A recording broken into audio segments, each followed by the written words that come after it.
Hi everyone, it's Trevor G. Blake from trevorgblake.com. And I was sent a link to a video, it's a YouTube video, and asked to give my opinion on this video. And in the video, first of all, it's a American talk show, which I would never watch, but I'm aware of the name of it because I know it has millions of followers. And it's a very polarizing talk show. It's a preconceived notion of what's right and what's wrong, and they bring in guests who really support the same opinion, and the audience applaud. And then these guests then say something negative about the opposite opinion, although there's no guests here to support the opposite opinion, and the audience kind of boo or whatever. I would never watch that nonsense, but in this particular show, a woman, I don't know who she is, and I would never pay any attention to her anyway, but apparently she has millions of followers. They were talking about COVID, and she just said, "Oh, I'm so done with COVID." It's kind of a dumb thing to say, but she probably got caught up. She's probably a really nice person, but she probably got caught up in the moment. She's on TV, the cameras are on, all the rest of it. I know from my little experience of being on TV that you behave in a completely different way to who you are because of the environment. So you have to take that into consideration. But certainly that type of comment is very, very, would appear to be inconsiderate for anyone who has gone through a difficult time with COVID, or for anyone who's lost somebody through COVID. It sounds very selfish. It was almost like she was saying COVID has inconvenienced her lifestyle. How dare it? And of course, because of that, whether she meant it that way or not, because of that, it got picked up by the networks. And in the same YouTube video, the next day, CNN, again, I would never watch CNN, but CNN had two guests on, two doctors, neither of them a virologist. And they, of course, condemned this attitude. And then they threw out a bunch of statistics about what COVID is and what it isn't. But, I've spent a lot of time looking for independent facts. The facts that I have are very different to the facts that these two doctors were throwing out. They were throwing out facts that I think you can pick up on Twitter or YouTube, which are based in no scientific evidence whatsoever. But anyway, they went on to condemn this woman for what she'd said. And I think I was shown this video because they wanted me to comment on it, not necessarily on is COVID being handled or mishandled, or should we or should we not wear masks, or should we or should we not be vaccinated? I don't think they wanted that comment. They wanted me to comment on the polarization. How divided that something like a virus, it could be anything actually, it could be a war, it could be any political topic, gun control or racism or whatever it may be, it completely polarizes and divides people. And most people allow that to happen. And so I think it's a good topic to talk on because I don't know anything about COVID. I get the same information that you get and anybody else gets. I know that the information I'm getting is from a source that's particularly biased on one side of the story or the other side of the story, so it's polarizing. I try very hard to find facts, and it really is hard work. I do it for my guild and my transformation course, whereby I can provide actual verifiable facts so that we can get a balance between one polarization opinion and the other, and kind of get a balance so that we can make intuitive decisions that are in our best interest and the best interest of those people that we serve, that we're part of. So let's think about this polarization. I always remember, as a kid, as a teenager, listening to recordings of Alan Watts, the great philosopher from the middle of the last century. And he used to talk about polarization, and he used to describe many separations. And he would talk about the haves and have, how we describe the world, the haves and have-nots, the rich and the poor, the smart and the stupid. He said the world was divided into separate countries, and then the countries divided into principalities, and the principalities divided into cities, and the cities into towns, the towns to villages, and no one could agree. And I knew that because I was living in a place where my town only had sort of 3,000 to 4,000 inhabitants. And we used to play a soccer game once a year with the neighbours who were 6 miles away. And they had a town, probably 6,000 inhabitants or something like that. And we couldn't just play a game of football and everybody enjoy it. There had to be fights. There had to be the players sent off on the field. It had to be aggressive. It had to be so polarized because that's what we're indoctrinated to be. Populations divided by class. Towns separate themselves thinking one's better than the other. As individuals, we're separated by visual assessment. We're tall or short or blonde or brunette or ginger or pretty or ugly or thin or fat. Politics is divided into left, right and middle.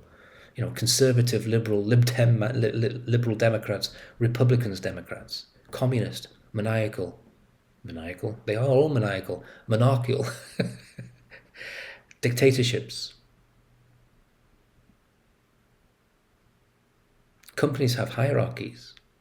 Junior management, middle management, senior management. I worked for a tiny company once. It had 43 employees, and some employees had the title Senior Executive Vice President of, in a company of 43 people. People are embraced by titles and ranks. It's madness. It's all separation. And the reason I say it's madness is that scientifically the world isn't that way. We choose to be this way, or we are indoctrinated to be this way because it creates fear. Separation creates fear, and fear creates cortisol, and cortisol flows through your circulation into your brain and destroys your brain cells. Fear paralyzes you in front of the TV or in your car listening to a talking head long enough, first for your blood pressure to rise to a dangerous level, cortisol to destroy your brain cells, and for you to listen to the commercials because you want to hear what comes next. Being aware of this is really, really important. If you want to take control of your life, if you want to be the best version of yourself, if you want to have a life where you can control your life experiences, where you can have the outcomes that you want, you need to be aware of the way that the physical world works so differently than, let me call it the spiritual world, but the world of quantum physics, or the spiritual world, or the real world. The real world is not one of separation. The real world is one of connection, a totality, as Helena Blavatsky would call it, or one suchness, as Alan Watts would call it. And scientifically it's true, and it's irrefutable evidence. We know that everything in the world, you and I, right now, talking across this amazing technology, you and I are made of exactly the same stuff. We can drill it down to the very basics. The very basics are particles called fermions and bosons. Sounds fancy, just named after the professors that discovered them, Fermi and Bose. We are all made of fermions and bosons, particles, and particles are nothing more than ripples in an energy field. Now go back to your science education at school. You were told that the world was made of atoms, because people hadn't discovered fermions and bosons then. It was made of atoms, and we were told that the distance between the atoms and the electrons was so great that if we scaled it up into human life, that the distance between me as an atom and that electron would be 2/3 of the way to the moon. In other words, they were making the point that almost all the world is empty space. But here's the rub. For the longest time there was a debate about, is there empty space, or is there something in that space that connects? It seems hard to understand that there is just space. And so in 2012 it was confirmed by the Hadron Collider in Switzerland that what we thought was empty space is filled with an energy field. We call it Higgs, named after the Professor Higgs who made the equation that allowed this discovery to be made. Professor Higgs, a Scottish professor, is now called the Higgs Field. And so the whole of the universe connects all of the particles. It connects all of your fermions and bosons, and then connects all your fermions and bosons to my fermions and bosons, and to everybody else's, and to this desk and this computer and that car and that universe. There is no separation. And I think somewhere, somehow, somebody doesn't want us to know this. Somebody doesn't want us to know that we're all connected. Somebody wants us somehow to live in thought processes of separation. I'm here to change that. TrevorGBlake.com is part of a movement to get us all to understand that we're all connected. It's no longer New Age sentiment. It's no longer ancient sages saying this. It's no longer wishful thinking. It's scientifically proven that everything is connected to everything and everyone is connected to everyone. And here's another rub. If you take all the fermions and bosons that exist in all 7 billion people on our planet Earth, and you suck out somehow that energy field. So you're left with just the material, just the particles, and you collect them. You're going to have to use a little brush and a sweep, a little brush and a little pile you're going to make with your little brush, because there's not enough material to fill a 1 centimeter cube. If you put all the particles that make all 7 billion people in one place, we would look like a sugar cube in the universe. That's how little matter there is and how much energy there is. And yet this little sugar cube of people do nothing but try to separate each other and fight and argue and polarize. This tiny little group of material causes so much disruption and so much angst and so much negativity in this massive amount of energy, this massive universe. This is what we talk about in transformation. We learn to play with this energy. We learn to play with it in a different way where we get better outcomes for ourselves, and we don't tolerate polarization or separation. And so when you come to something like, we call it quote unquote a crisis, some event, and something like COVID, the natural instinct, or whether, I don't know if it's natural or unnatural, but what happens is we become polarized, and we separate into for wearing a mask or against wearing a mask, for being vaccinated, against being vaccinated. It serves no purpose. Matthias de Stefano always says that no matter the situation, the answer to every problem is to give unconditional love. It sounds cliche and new age and too good to be true, but it's probably the best advice there is. So if I'm about to walk into an elevator and I have my mask in the back pocket, because I know I'm not separated from the people who are in the elevator, I will say to them, do you want me to wear a mask? And if they say, yes, please, I'll wear a mask. I don't care. Well, how hard is it to wear a mask? A little piece of cloth across your face? What's the big deal? Or if I have a mask on and I walk into a place where people don't have masks, I say, is it okay if I take my mask off? And they'll say, oh, yes, please, we don't believe masks work. Well, that's fine, I'll take it off. I'm not going to try to convince them that me wearing a mask is the right thing to do and they should wear a mask, or the other way around. Because a person convinced against their will is always of the same opinion as still. Why? Again, we go back to science, because in the back of our brains, here in the brainstem, it's called the reptilian brain. Only ourselves and reptiles have this. Very interesting. There's a group of neurons called the reticular activation system, and they control our lives. It's like a Google algorithm. You know the situation. You go on to Google, you're searching. Let's say I'm searching for a pair of shoes. Always silly in my case because I have wide feet and they never fit, but I still do it. Where I search for a pair of shoes, but then I can't decide on a pair, and I go on to something else. I'll go onto a soccer website. Well, the next day I get all these commercials for shoes, right? You all know the same thing. It's an algorithm. It drives us mad. It's just an algorithm. The same thing happens here. It's an algorithm. So this filter, this reticular activation system, pays attention to what I pay attention to, and it says, he's really angry about the fact that people have to wear masks, that it's mandated. So my reticular activation then sends me or shows me a world of this anger against wearing a mask or vaccines or whatever. And all I see is the same thing repeated. I don't get the other side of the story. It filters it out.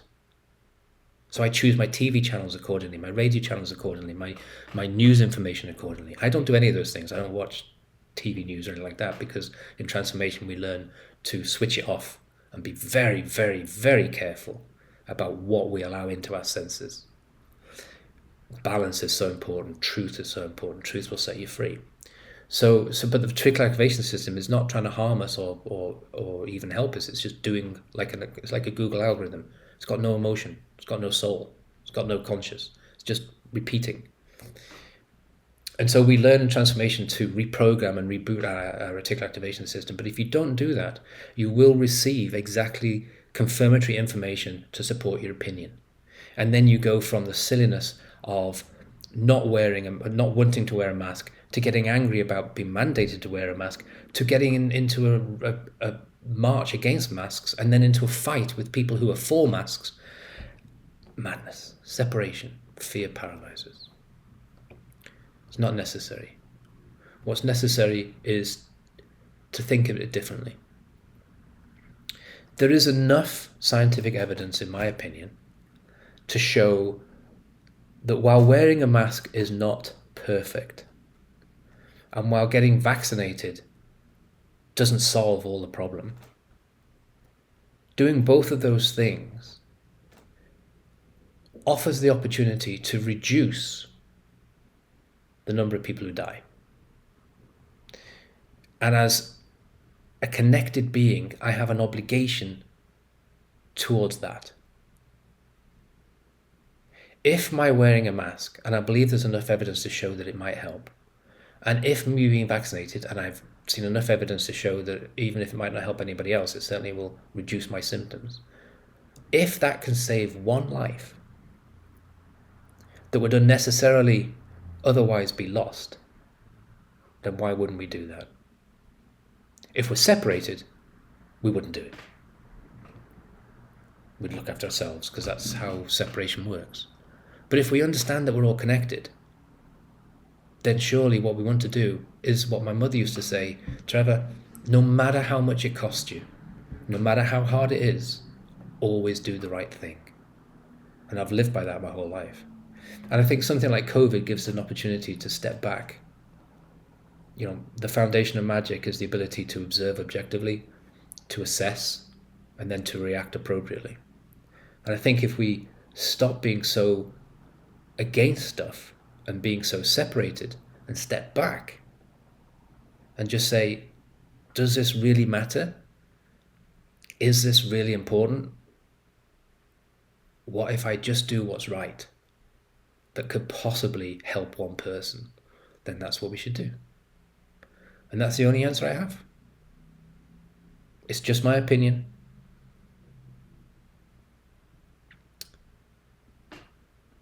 I'm interested in yours.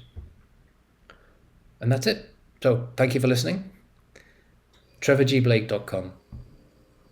Right now, given what's going on in the world, it's the best place to be. I'm not saying it for myself. All my proceeds go to cancer research and development. I'm saying it because it's the right thing to do.